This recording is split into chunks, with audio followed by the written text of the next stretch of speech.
I'm not awake, but I'm trying hard because I put on this brand new jumper just to show off. I don't actually know what the melody is. So by the time I'm recording this video, Pokemon Go has been out for about a week, give or take a couple days. And because I'm a man-child like most of society today, I jumped the hell onto that bandwagon faster than a groupie who is stalking the crap out of the lead singer. And so, here is my report on what I have learned from Pokemon Go. First off, Squirtle is always best choice, and you cannot convince me otherwise. And also in my travels, I found myself a Bulbasaur, which was very nostalgic of me, because Bulbasaur was the first Pokemon I ever used in a Pokemon game ever when I was a kid. I named it CD, because that's what I called it as a child, which I realize now is very weird. Speaking of nicknames, I discovered that 24-year-old me is just as immature as 8-year-old me. Butt Fluff the Mankey, Shrooms the Paris, Mrowl the Ekans, because Mrowl spelled backwards is worm. Had to think about that one, didn't you? Tee the Bellsprout. Only the hardcore Pokemon fans will know what that means. Chubbs the Snorlax, and Pineapple Express the Execute. Because when it evolves, it turns into a... Some of them make sense when they evolve. Moving on, there are literally Zubats everywhere. Someone I know put it perfectly when he said that Newcastle is basically the Mount Moon of Pokemon Go. There is literally Zubats at every turn, with the occasional Clefairy popping in. For the first 2 days, I didn't realize how the leveling system worked. Turns out you just gotta catch them all. Outside of my starter, the first Pokemon I found was a Rattata in my dirty clothes, which makes me feel like the app was trying to tell me something. That same Rattata is now Eradicate, and it's now called Ratwaiter.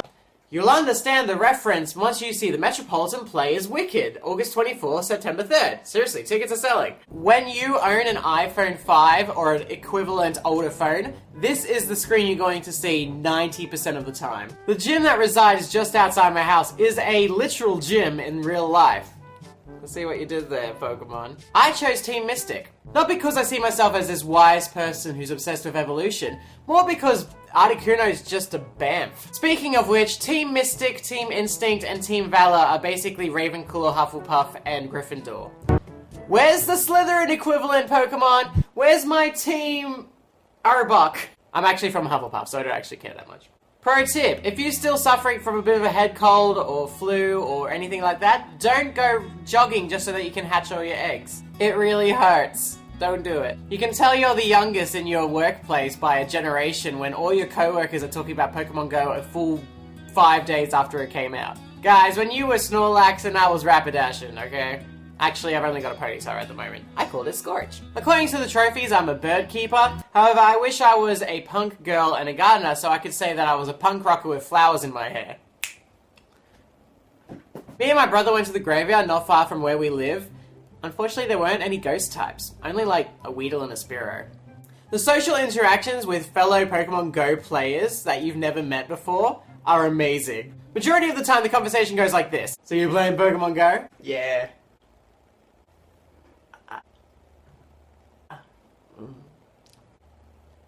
So I'm just gonna go. Yes, I'm gonna...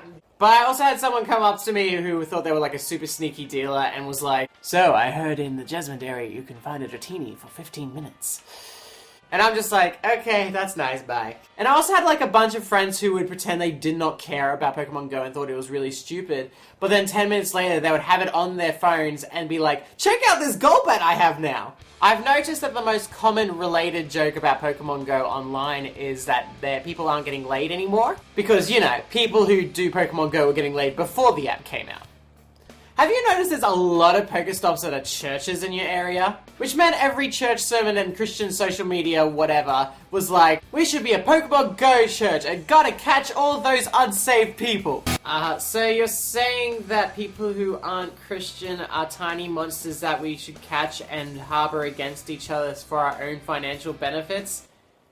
Great morals there, buddy. And that leads to what I think is ultimately the problem with Pokemon Go. I just remember there was a point when after going really, really hardcore on this app, I finally got my favorite Pokemon, Vaporeon, which was really awesome. But then after that moment passed, it was literally like, I've gotten everything out of this app that I possibly can. And that made me realize that's basically what this app is for. It's just a fad that's come in, helps us to feel good and nostalgic and like a kid again, and then ultimately it's just gonna fade to obscurity in like, I'm gonna give it 2 weeks. Ah crap, I gave a serious opinion in a lighthearted video. What do I do to save this?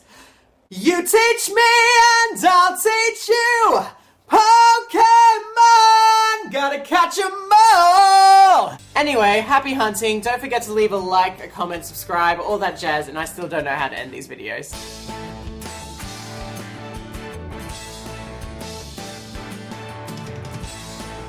Seriously, that guy that made all those Pokemon songs back in the day was really enthusiastic.